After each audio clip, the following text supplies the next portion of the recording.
Alhamdulillah, alhamdulillahilladzi ja'ala as-sa'adata mawqufatan 'ala ta'dibin nafs wa tadhhiriha wa tazkiyatiha wa tathhiriha wa ja'ala shifaaha fi fasadiha wa khubuthiha. Asyhadu an la ilaha illallah wahdahu la syarika lah syahadatan tunjina al-'adabi qailaha wa asyhadu anna sayyidana Muhammadan 'abduhu wa rasuluhu ad-da'i ila al-khairati wa mujibha. Allahumma shalli wa sallim ala sayyidina wa maulana Muhammad al-muttasifi bimakarimil akhlaqi wa mahasiniha wa ala alihi wa sahbihi salatan wa salaman daimain mutalazimain ila yaumil qiyamah yawma akhrajatil ardu athqalaha. Amma ba'du fa ya ibadallah ittaqullaha ta'ala wa'lamu annakum dakhaltum fi 'amin jadid fa'akthiru minat tawbati wal istighfar wahtammu bima tasluhu bihi nafsu 'amma yuqarribu ila halakiha. Ma'asyiral muslimin rahimakumullah, puji syukur kehadirat Allah Subhanahu wa taala atas segala limpahan rahmat, nikmat serta hidayahnya, sehingga pada siang hari ini kita masih diberikan kesempatan oleh Allah untuk menjalankan salah satu kewajiban bagi umat Islam, yaitu melaksanakan sholat Jumat secara berjamaah. Salawat serta salam semoga tercurahkan kepada junjungan kita Nabi Muhammad SAW. Beliau adalah juru selamat yang hakiki, yang membawa keselamatan tidak hanya pada kehidupan di dunia, namun juga memberikan keselamatan pada kehidupan di akhirat. Mudah-mudahan Allah memberikan kekuatan pada kita semua untuk dapat mengikuti seluruh ajaran dan tuntunan beliau, sehingga kita nantinya menghadap kepada Allah dalam satu barisannya Rasulullah Muhammad SAW. Sebagaimana para khatib di setiap Jumat menyampaikan di atas mimbar, maka tak lupa saya juga menyampaikan wasiat khususnya kepada diri saya pribadi dan kepada para jamaah sekalian. Marilah kita meningkatkan ketakwaan kita dengan sebenarnya takwa, dalam artian menjalankan segala perintahnya dan menjauhi larangan-larangan. Wasiat ini bukan berarti bahwa yang memberikan wasiat itu lebih mulia daripada yang mendengarkan, karena ini adalah bentuk pengamalan dari perintah Allah, wa tawashaw bil haqqi wa tawashaw bis. Bahwa sebagai orang yang beriman, kita diperintahkan untuk saling berwasiat kepada kebenaran dan saling berwasiat dalam hal kesabaran. Mudah-mudahan dengan wasiat ini kita semuanya mengingat kepada Allah dan kemudian semakin memperbaiki kualitas kehidupan kita. Amin ya rabbal alamin. Ma'asyiral muslimin rahimakumullah, kita semua telah masuk pada bulan yang agung, bulan yang dimuliakan Allah, Syahrul Muharram. Jadi bulan Muharram adalah salah satu dari 4 bulan yang dimuliakan oleh Allah. Di dalamnya ada suatu peristiwa hijrah yang kemudian oleh Sayyidina Umar radhiyallahu anhu diabadikan sebagai penanggalan Hijriyah, ditandai peristiwa hijrahnya Nabi dari Makkah menuju Yathrib yang kemudian kita kenal sebagai Madinah al-Munawwarah. Peristiwa hijrah itu diawali tekanan yang berlebihan, siksaan yang luar biasa yang dialami oleh umat Islam saat itu, yang jumlahnya belum besar, jumlahnya belum banyak, menghadapi ini adalah pilihan yang rasional, pilihan yang masuk akal. Dilawan jumlahnya belum seimbang, kalau diam saja maka lama-kelamaan pasti akan habis karena mati atau habis karena ketakutan kehilangan nyawa oleh disiksa oleh kafir Quraisy yang terkenal sangat kejam. Bahkan saat itu kafir Quraisy yang dikomandani oleh Abu Jahal dan Abu Lahab sudah mengadakan pertemuan di Darun Nadwa, di balai pertemuan. Di situ sepakat bahwa Rasulullah Muhammad SAW harus dibunuh malam ini juga. Dengan mukjizat dari Allah Subhanahu wa Ta'ala, setelah mendapatkan informasi dari malaikat Jibril, maka Rasulullah pun tidak ada pilihan lain daripada dibunuh. Malam itu beliau juga meninggalkan tempat tidurnya, kemudian berpesan pada Ali supaya menggantikan posisi tidurnya. Dalam Kamil Fitari disebutkan apa ini, mantelnya warna hijau, selimutnya warna hijau diselimutkan ke Sayyidina Ali untuk menggantikan posisi tidurnya. Dan dengan membaca surat Yasin ayat 1 sampai dengan 9 yang sangat kita kenal, wa ja'alna min baini aydihim saddan wa min khalfihim saddan fa abshaynahum fahum la yubsirun, mengambil pasir kemudian dilemparkan ke arah orang-orang kafir, maka mereka diirinlah tertidur semua, sehingga Rasulullah selamat dari kepungan orang kafir Quraisy yang secara logika, yang secara akal pasti mati lagi. Kemudian lepas dari itu orang kafir Quraisy masih penasaran, kemudian bikin saya berharap barang siapa yang bisa membunuh Rasulullah maka akan mendapatkan 1000 ekor unta. Bisa ini disebutkan di Al-Mawaidul Suriyah. Ada yang tertarik, ada yang berminat, namanya Suraqah bin Malik.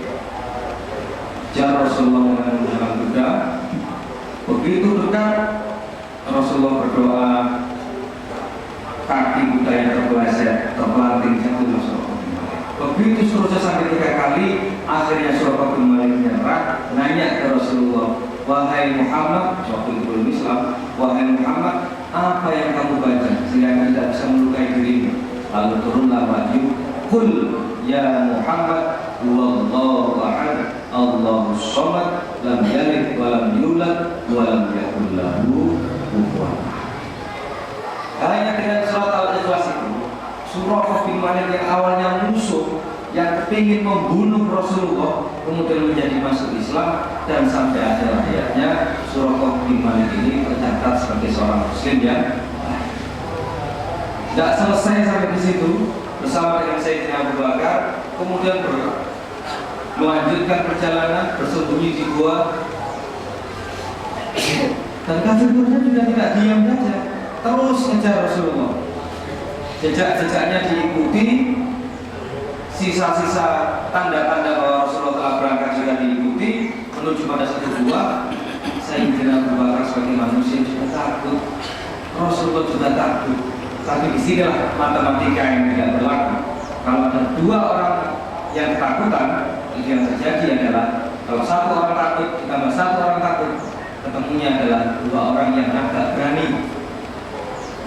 Sayyidina Abu Bakar masih nampak wajah ketakutannya itu, maka Rasulullah pun menenangkan, ya Abu Bakar, kalau engkau mengira bahwa kita hanya berdua, maka ingatlah Allah bersama kita.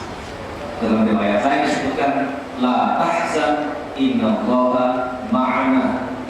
Wahai Abu Bakar, tidak usah khawatir, tidak usah takut, sesungguhnya Allah bersama kita. Biidznillah pertolongan Allah turun lagi. Ada tiga macam pertolongan waktu itu. Yang pertama adalah sarang laba-laba yang sangat tua, sangat lama. Menurut prediksi orang-orang kafir disebutkan, wah ini kalau lihat sarang laba-labanya ini lebih tua daripada umurmu ini, menunjukkan kalau belum ada orang yang masuk dalam waktu yang lama.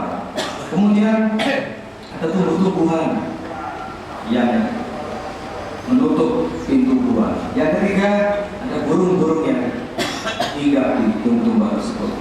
Diizinkanlah kafir Quraisy tidak jadi masuk, balik lagi ke kampungnya. Rasulullah meneruskan perjalanan menuju Madinatul Munawwarah, masih bernama Yathrib, disambut dengan sholawat. Qala al-badru alaina min thaniyatil wada. Dalam kitab-kitab sejarah itu tertulis, sehingga kalau ada orang kelompok aliran yang menyatakan bahwa membaca sholawat itu bid'ah, salah besar. Kecuali kalau sejarahnya sudah dihapus, itu tidak bisa dihapus sejarahnya. Dan Rasulullah tidak melarang, Rasulullah juga tidak merasa bahwa umat ini melakukan bid'ah, melakukan ajaran yang melanggar ajaran Islam, bukan. Jadi Rasulullah disambut, yang tua menyambut, yang muda menyambut, perempuan menyambut, laki-laki menyambut, semua warga Yathrib waktu itu yang sudah menjadi Madinah menyambut Rasulullah dengan sangat bahagia, sehingga kaum muhajirin, orang-orang yang hijrah dari Mekah, diterima dengan sangat baik hati, ditolong oleh penduduk asli Madinah yang disebut dengan kaum Ansor. Masyaallah muslimin rahimakumullah, dari sedikit cerita yang saya sampaikan tadi tentang peristiwa hijrahnya Nabi Muhammad SAW, ada 5 hal yang bisa kita petik. 1. Apa yang bisa membuat Sayyidina Ali bersedia untuk menggantikan Rasulullah? Resikonya besar, mati. Jawabannya I, yang pertama adalah ilmu. Rasulullah menyanjung Sayyidina Ali itu ala madinatul ilm wa alihi babu. Jadi kalau aku kata Rasulullah ilmu, ya, kota ilmu, maka pintunya adalah Sayyidina Ali. Banyak sekali yang meriwayatkan kepandaian kealiman Sayyidina Ali ini, dan karena ilmu itulah Sayyidina Ali yakin bahwa apa yang dilakukan itu benar. Ilmu ini penting para hadirin sekalian. Kalau orang tidak mempunyai ilmu, maka keimanannya akan lemah. Paling tidak Sayyidina Ali sudah yakin bahwa walal akhiratu khairul laka minal ula, walal akhiratu khairul wa abqa, bahwa hari akhir, bahwa di akhirat nanti itu lebih utama, lebih kekal daripada kehidupan di dunia. Sehingga daripada hidup dalam kehinaan, mending mati bersama kafir Quraisy tapi membela Rasul. Itu yang pertama, ilmu. Yang kedua, iman. Siapa yang Sayyidina Abu Bakar? Sayyidina Abu Bakar itu yang pertama kali membenarkan kisah Isra Mi'raj Rasulullah Muhammad SAW. Tidak pakai ilmu, tidak pakai pengetahuan, tidak pakai logika, pokoknya yang ngomong Rasulullah percaya. Itu Sayyidina Abu Bakar. Yang ditinggalkan juga bukan main-main, rumahnya, kekayaannya, keluarganya ditinggalkan semua Sayyidina Abu Bakar untuk mengikuti Rasul. Jadi yang pertama ilmu, yang kedua adalah iman. Masyaallah muslimin rahimakumullah, yang ketiga adalah ibadah. Itu bukan tour, itu bukan travel, ya, itu bukan bepergian, itu bukan jalan-jalan, tapi ibadah. Yang namanya ibadah, barang yang kelihatannya mudah jadi susah. Orang kalau disuruh sholat subuh malam pagi hari susahnya minta ampun. Tapi kalau ada pengumuman jalan sehat, hadiahnya umroh 4 orang, dikasih sepeda motor, bangun semua. Tapi kalau diberi judul ibadah, susahnya minta ampun. Nikah juga begitu. Anak-anak yang muda-muda itu, kalau belum waktunya nikah, bisa melakukan sesuatu yang dilarang oleh agama. Tapi ketika dipaksa untuk melakukan ibadah yang namanya nikah secara sah itu, maka mereka kemudian banyak sekali alasan, banyak sekali hambatan. Maka itulah gambaran bahwa peristiwa perjalanan Rasulullah dari Mekah ke Madinah itu ibadah. Yang keempat, iblis. Pasti iblis itu hadir di tengah-tengah kita. Niatnya sudah bagus, imannya sudah kuat, iblis pasti akan ada. Yang kelima, sekalipun iman sudah kuat, ilmunya sudah bagus, niat ibadahnya ditata, iblis bisa diatasi. Yang terakhir, ikhtiar. mulai sekarang ikhtiar. Ikhtiar itu apa? Dalam satu pengertian tentang hijrah, al-muhajir man hajar ila ma Allah.